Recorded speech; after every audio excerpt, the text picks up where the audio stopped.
நம்ம வந்து metallic gold stone தான் வந்து யூஸ் பண்ண போகிறோம். மெட்டாலிக் கோல்டு ஸ்டோன் யூஸ் பண்ண போகிறோம்.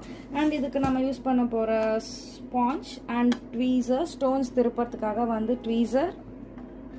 அண்ட் நெக்ஸ்ட் வந்து பார்த்தீங்கன்னா ரொம்பவே முக்கியமானது இந்த அயன் பாக்ஸ். இது வந்து பார்த்துக்கோங்க, பஜாஜ் அயன் பாக்ஸ் தான் யூஸ் பண்ணுறேன். இது கொஞ்சம் ஹெவி வெயிட், நம்ம ஈஸியாக வந்து வீட்டில் வந்து ஹேண்டில் பண்ணலாம், அந்த மாதிரியான அயன் பாக்ஸ் தான் யூஸ் பண்ணுறேன். ஸோ அயன் பாக்ஸில் வந்து பார்த்தீங்கன்னா ஜென்ரலாக எல்லாருமே நிறைய டவுட்ஸ் வருது, நம்ம லைட் வெயிட் யூஸ் பண்ணுமா, நார்மல் யூஸ் பண்ணுமா, எப்படி யூஸ் பண்ணணும். ஸோ வீட்டில் யூஸ் பண்ணுற ஹெவி வெயிட் அயன் பாக்ஸ். இது வந்து உங்களுக்கு ரேட்டுமே வந்து கம்மியாக தான் கிடைக்கும். ஸோ இந்த மெட்டீரியல்ஸ் வந்து பார்த்தீங்கன்னா எல்லாமே வந்து நம்ம கிட்ட வந்து அவைலபிளாக இருக்குது. நீங்கள் ஜஸ்ட் ஸ்க்ரீனில் டிஸ்பிளே ஆகிற நம்பருக்கு வந்து கான்டாக்ட் பண்ணிங்கன்னா போதும், உங்களுக்கு கேட்லாக் ஃபுல்லுமே அனுப்பிச்சி விட்ருவோம். இது மட்டும் இல்லாமல் நீங்கள் ஒரு பர்டிகுலர் டிசைன் வந்து கஸ்டமைஸ் பண்ணணும்னு சொன்னீங்கன்னா கூட அதுவுமே வந்து உங்கள் விருப்பத்துக்கு ஏற்ற மாதிரி நம்ம கஸ்டமைஸ் பண்ணி தருவோம். ஸோ நமக்கு ஃபர்ஸ்ட் எப்படி ஒர்க் பண்ணுறதுன்னு பார்க்கலாம். ஸோ ஃபர்ஸ்ட் வந்து ஸ்டோன்ஸை வந்து நம்ம ஃபுல்லாக ஸ்ப்ரெட் பண்ணிக்கணும்.